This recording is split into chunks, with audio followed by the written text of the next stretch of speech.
Él es la vida para aquel que camina en destrucción.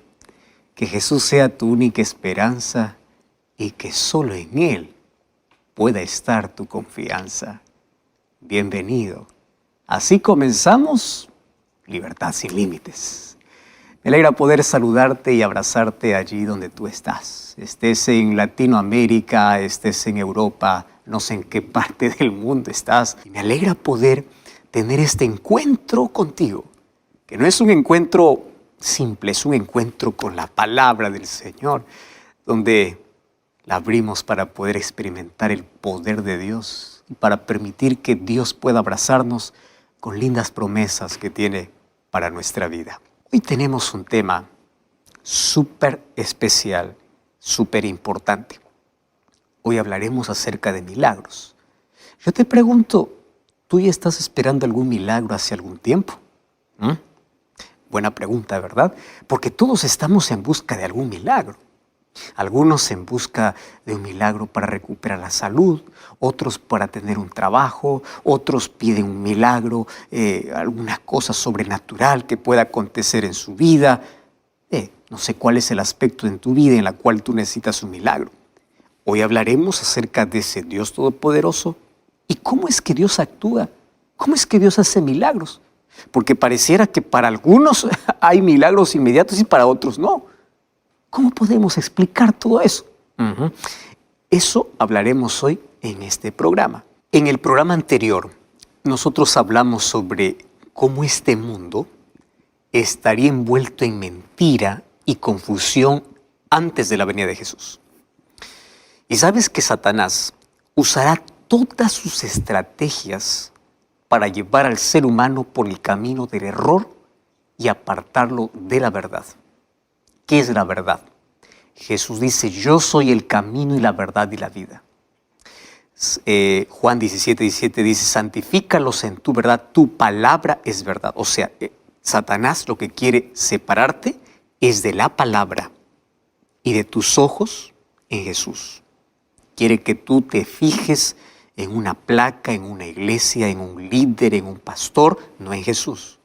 Quiere que tú obedezcas lo que alguien dice, no la palabra de Dios. Entonces Satanás va a inventar muchos milagros inclusive para desviarte de Jesús y de su palabra. Y yo quiero leer contigo un texto bíblico que está en Apocalipsis capítulo 12, versículo 12. Presta mucha atención aquí, dice así. Por lo cual, alegraos cielos y los que moráis en ellos, pero ay de los moradores de la tierra y del mar, porque el diablo ha descendido a vosotros con gran ira, sabiendo que tiene poco tiempo. ¿Estás entendiendo? El diablo ha descendido con ira, y mientras menos tiempo tiene, más ira tiene. El diablo ha descendido con grande ira y tiene una grande estrategia. Una estrategia para poder engañar a la humanidad. Su estrategia es sutil, porque él puede manifestar su poder para probar que él tiene la razón. Hoy usa obviamente muchos medios, usa la diversión, usa el entretenimiento para poder distraer a las personas de aquello que es realmente importante. Y es probable que tú estés distraído y estés tan entretenido que el tiempo pasa y las oportunidades de salvación cada día son desperdiciadas. Pero vamos al punto de hoy. ¿Sabes que el apóstol Pablo, en 2 de Corintios 14:11, dice, no os sorprendáis, porque el enemigo puede disfrazarse como ángel de luz? Wow. Y hoy quiero decirte un asunto interesante. Desde el jardín del Edén, cuando él se disfrazó para engañar a Eva, él sabe que es el mejor método para poder cautivar la atención del ser humano. El diablo es un cobarde, él no da la cara, porque si él diese la cara, pues nadie le daría importancia. Entonces lo que hace es esconderse detrás de lo más bonito que existe, para poder arruinar la vida. Recuerda que en el Edén no solamente se disfrazó, sino que también hizo un falso milagro. ¿Cómo que hizo un falso milagro? ¿Tú recuerdas que él engañó a Eva haciéndole creer que puede entablar una conversación con una serpiente? Pregunto, ¿las serpientes hablan? Pues no, no hablan. Pero Satanás llamó la atención de Eva haciendo un aparente milagro, haciendo que una serpiente pueda hablar. Entonces el diablo sabe que esa estrategia le funciona. Se disfraza y luego puede hacer hasta un milagro. Por eso es que hoy queremos hablar sobre esa estrategia diabólica, donde hay manifestaciones de poder para realizar milagros, milagros de curación o milagros de exorción. Y las personas podrían decir que son manifestaciones del poder de Dios, mas aquí va el primer concepto. No todo milagro viene de Dios. Voy a repetir una vez más. No todo milagro viene de Dios. Cuando nosotros vamos a Mateo capítulo 7, versículo 21 al versículo 23, Jesús ya nos dice: muchos me dirán en aquel día, en tu nombre hicimos milagros. Y fíjate lo segundo que Jesús dice: en tu nombre echamos fuera demonios. O sea, dos cosas que van juntas. En tu nombre hicimos milagros, en tu nombre expulsamos demonios. Y yo les diré, dice Jesús, no os conozco. Es decir, usaron el nombre de Dios para realizar milagros, para expulsar demonios, pero esos milagros no venían de parte de Dios. Y para que este asunto quede bien claro, yo quiero leerte lo que dice el libro de Éxodo capítulo 7. Éxodo capítulo 7, versículo 9 hasta el versículo 12. Presta atención, ¿estás buscando en tu Biblia? ¿Estás anotando este texto para que luego verifiques? Presta atención allí. Éxodo 7, 9 al 12. Habló Jehová a Moisés y a Aarón diciendo, ¿qué cosa les dice?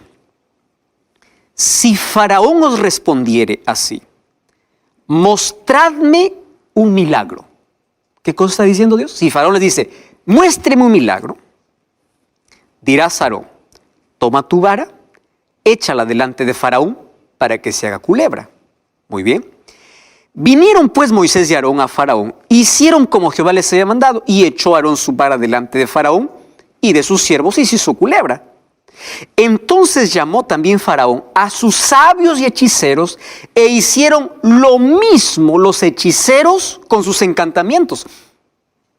Ahora, ¿no te parece eso extraño? No todo milagro viene del cielo. El milagro que estaba haciendo Aarón era un milagro de Dios.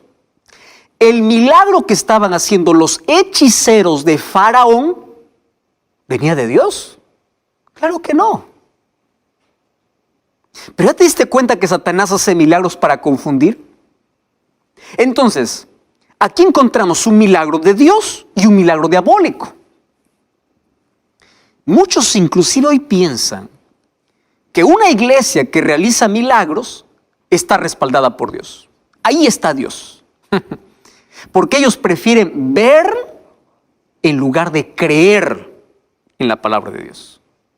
Entonces, quien quiere ver para creer, pues va a ser seducido fácilmente para que pueda ver milagros, aun cuando en ese lugar se enseñe de manera contraria a la palabra de Dios. Entonces, la evidencia donde la presencia de Dios está, no es que suceden ese tipo de milagros. La evidencia donde Dios está es que se abre la palabra de Dios para estudiarla. Porque antes de estudiarla se pide su presencia, y su presencia da paz, da tranquilidad. Su presencia no es un descontrol de emociones. No, es un lugar tranquilo, racional, para estudiar, para escuchar la voz de Dios. Fíjate, hoy Satanás aprovecha la necesidad de las personas para poder confundirlos. Y no te sorprenda que hasta puede disfrazarse de religiosidad, ofreciendo soluciones inmediatas para solucionar los problemas humanos en nombre de la Biblia. Pero esos milagros no vienen de Dios. Hoy vamos a ver dos cosas interesantes. La primera, veamos en primer lugar los milagros de exorción y luego o expulsión de demonios, y luego vamos a ver los milagros de curación.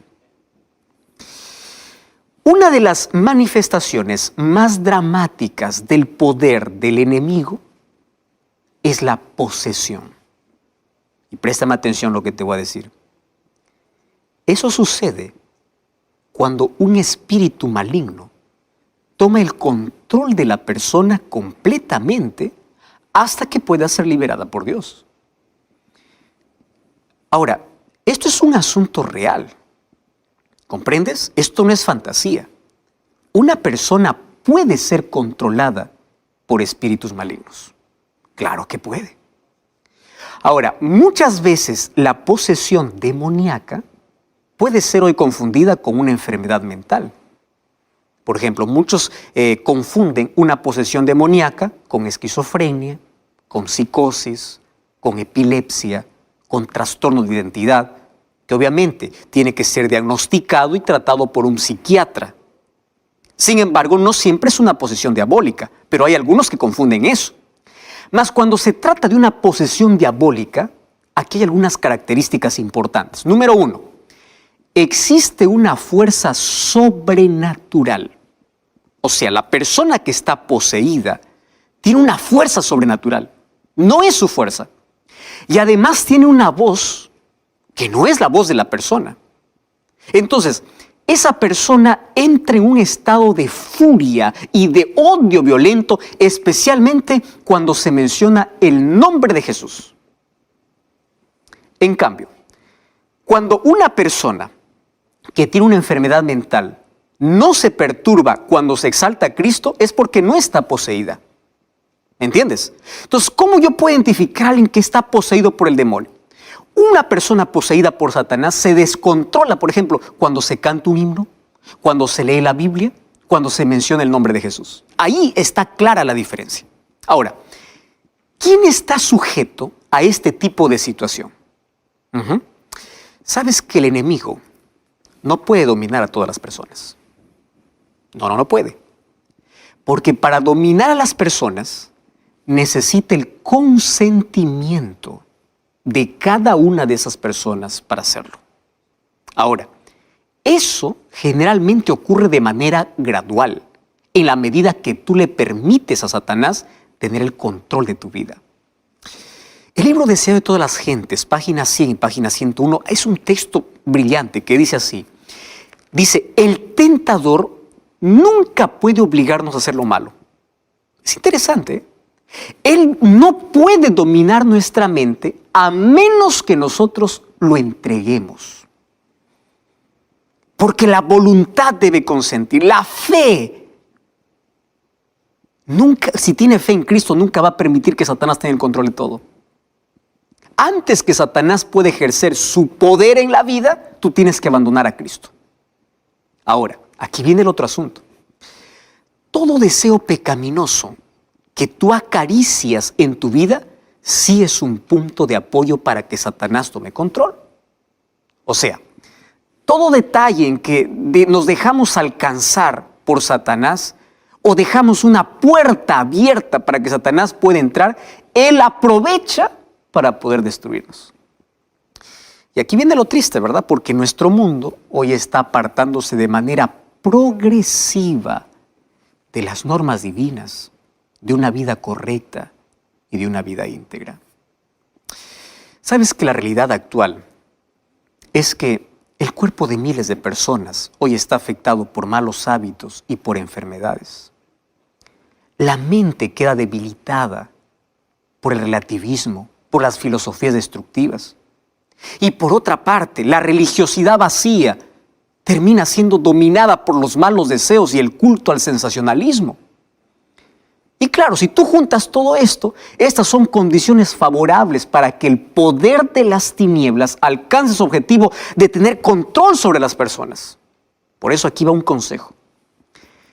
Nunca permitas que Satanás tenga dominio. Porque puede ser que en un momento, cuando tú le permites tanto, él pueda tener dominio completo de tu voluntad, de tu vida. Entonces, ¿cómo yo no le permito? Saca de tu vida aquello que crees que te está dominando y te está apartando de Dios. No des lugar al enemigo. De esa manera, el enemigo no tiene más dominio en tu vida. Y si a eso tú añades oración y ayuno, pues la victoria está completa. Satanás no tiene más poder sobre tu vida. Pero vamos ahora al asunto que nos lleva al tema de hoy. Es posible que hoy haya cultos de expulsión de demonios, expulsión de espíritus malignos. Ahora, con mucha tristeza puedo decir que muchas de esas cosas son teatros armados. Y eso está comprobado. Todo es armado antes.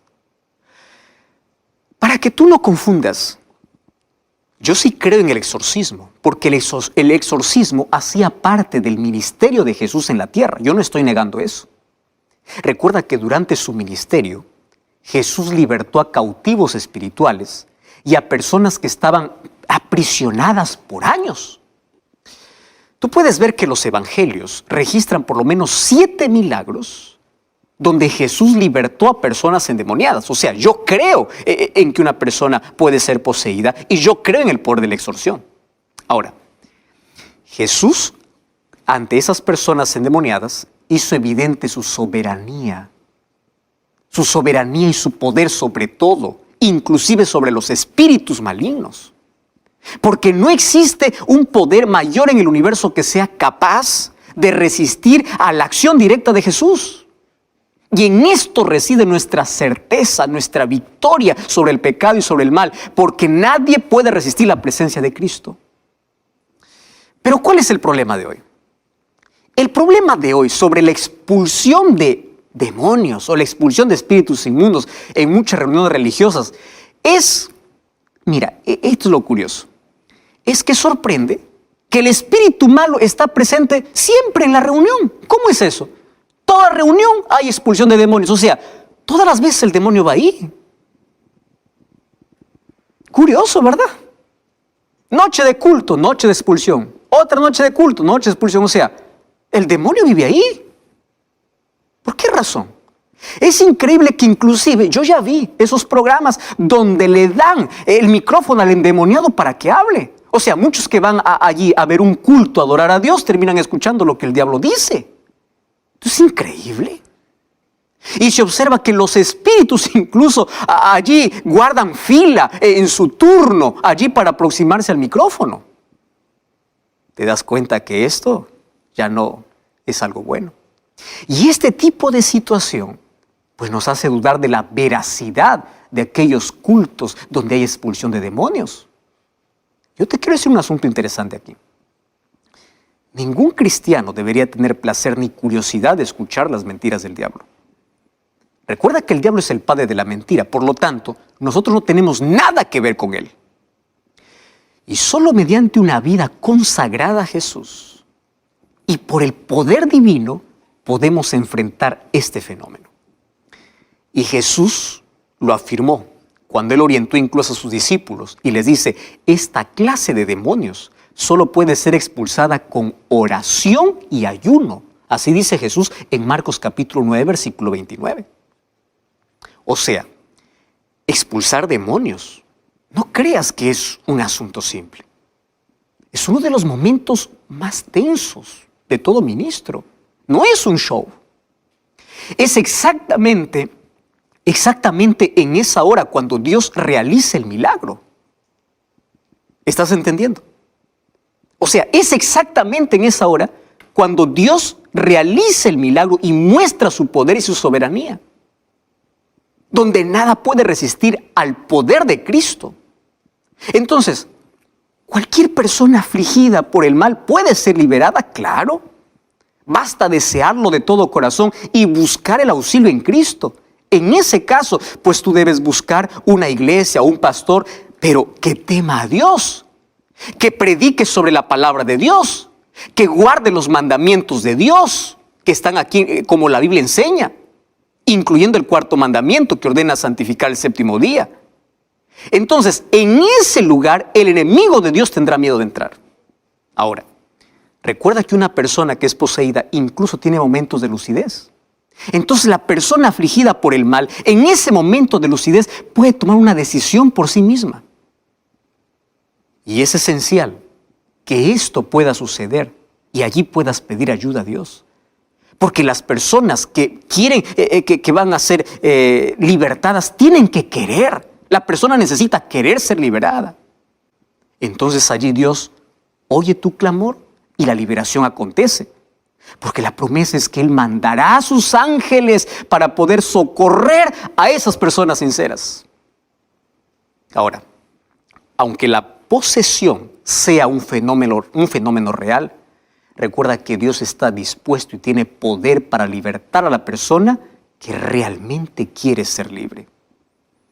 Tú puedes preguntar, ¿cómo yo puedo enfrentar una situación como esta? ¿De qué manera yo puedo evitar que Satanás en algún momento tome posesión de mi vida? En primer lugar, mira, tú tienes que saber que la victoria ya fue conquistada por Jesús. Y de esa manera es imposible que algún espíritu te domine a menos que tú lo permitas.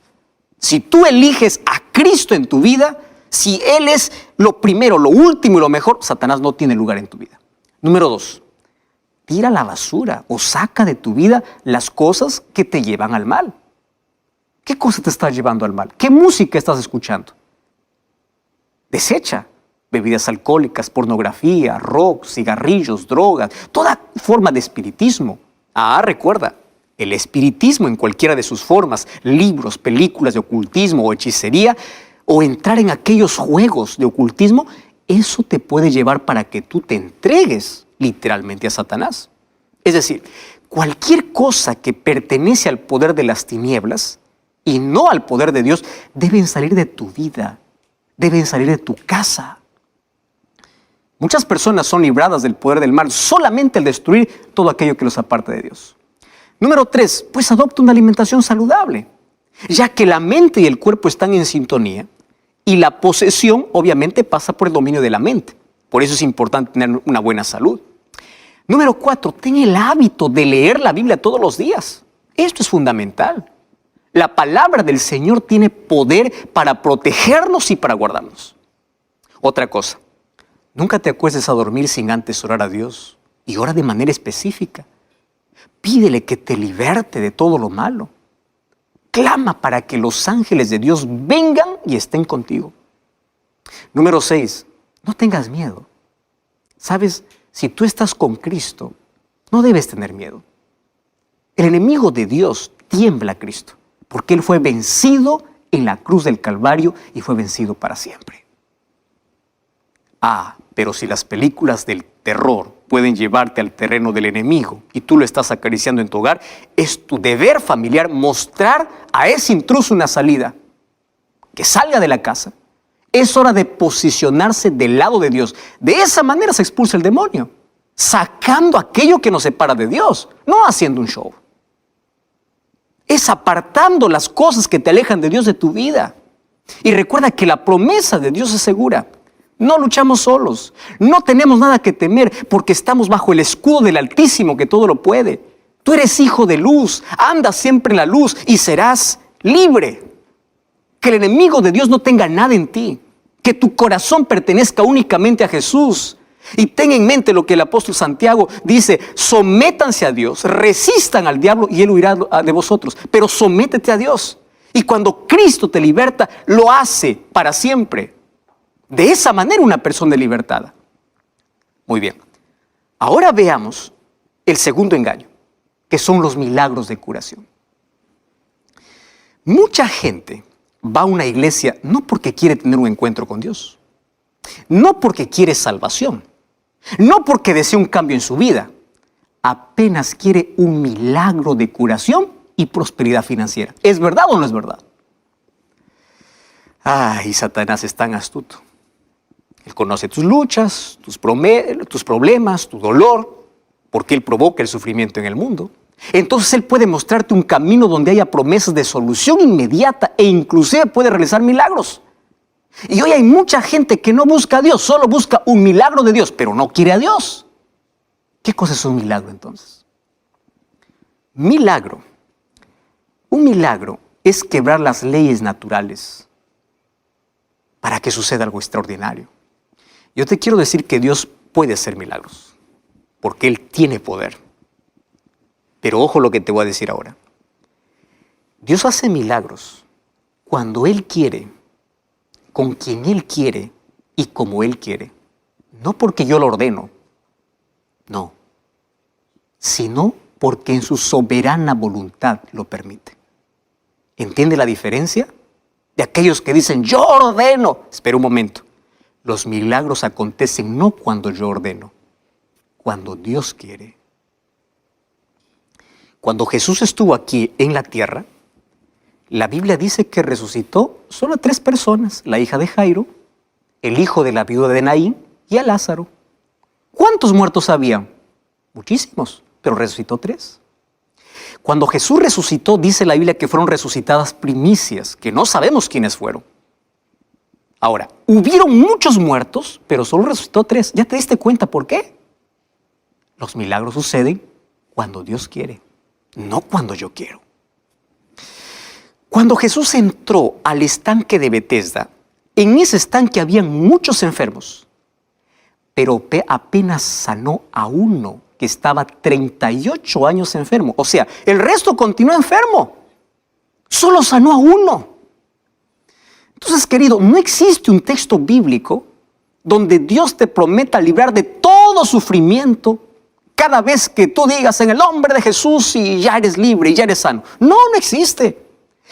Dios te prometió su presencia en todo momento y su presencia te daría la fortaleza necesaria para llevar ese dolor que en su soberanía Él no va a actuar, Él no va a hacer ningún milagro como tú esperas. Y Jesús dijo, en el mundo tendréis aflicción. No dijo todo el que sufre vaya a una iglesia porque ahí va a ser curado. No, dijo en el mundo tendréis aflicción.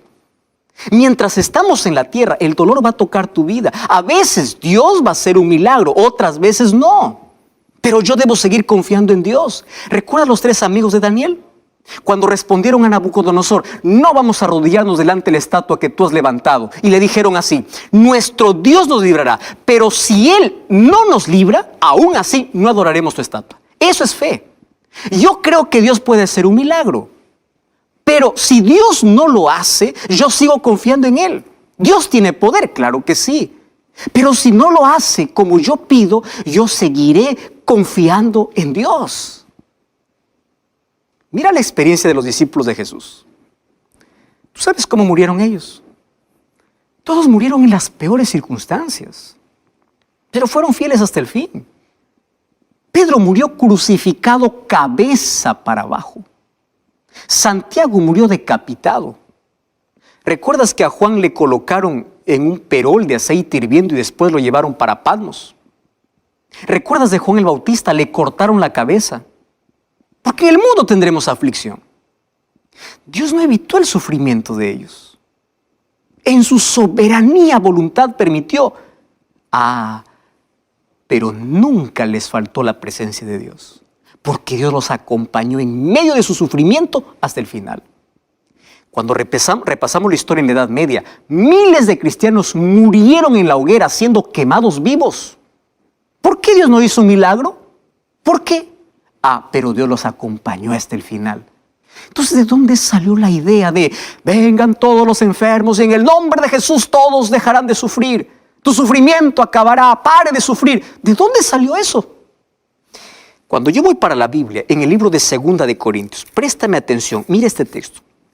2 de Corintios, capítulo 12, versículo 7 hasta el versículo 9. Mira lo que la palabra dice. Dice, y para la grandeza de las revelaciones, para que no me exaltase, me fue dado un aguijón en mi carne, un mensajero de Satanás. Por lo cual he rogado al Señor que lo quite de mí, y Él me ha dicho, bástate mi gracia, mi poder se perfecciona en la debilidad. El apóstol Pablo sufría algún problema físico, y él se fue a Jesús diciendo, quite este aguijón de mi carne. No sé si era un problema de salud que le atormentaba, no lo sé. Pero ¿qué cosa le dice Dios? No. ¿Estás entendiendo? Él dice, mi poder se perfecciona en la debilidad. Ahora, Pablo por eso dio la espalda a Dios. No, continuó sirviendo a Dios. Ahora préstame atención aquí. Dios puede hacer milagros, claro. Claro que puede hacer. Pero no cuando yo ordene. ¿Comprendes? No es cuando yo quiero. Es cuando Él quiere. No es como yo quiero. Es como Él quiere. Por eso cada vez que oramos por un milagro, pedimos que se haga la voluntad de Dios. No decimos, bueno, ahora yo tengo poder para sacar o para curarte. No, porque el poder viene de Dios. No es como quiero, es como Él quiere. A veces Dios no va a hacer el milagro como quiero. A veces Dios no va a quitar la montaña de problemas, pero el milagro que va a hacer en tu vida es darte fuerzas para subir esa montaña. A veces Dios va a abrir el mar. Otras veces Él te va a enseñar a caminar por encima de las aguas. Porque los milagros no es como yo quiero. Entonces, la idea de que en el nombre de Jesús hoy serás curado no es bíblica. Claro que Dios prometió su poder. ¿Y en el nombre de Jesús pueden ser curados personas? Sí. Pero no como yo quiero, como Él quiere. Te voy a decir cómo funciona este asunto. Mira, ven. Si hoy hay tantos que dicen que tienen el poder para sanar,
ven aquí a esta iglesia y aquí en el nombre de Jesús tú vas a ser curado, tus enfermedades van a salir. Yo pregunto, si es que esto es verdad, ¿por qué en lugar de estar en las iglesias no están en los hospitales? ¿Por qué no van a un hospital y dicen en el nombre de Jesús todos se sanan y todos se levantan? Ya no tendríamos más hospitales, ya no tendríamos más enfermos. ¿Para qué necesitaríamos ir a un médico? Ah, es que le falta fe. Te pregunto, ¿Pablo tenía fe en Dios o no tenía fe en Dios?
Tenía fe y Dios le dijo que no.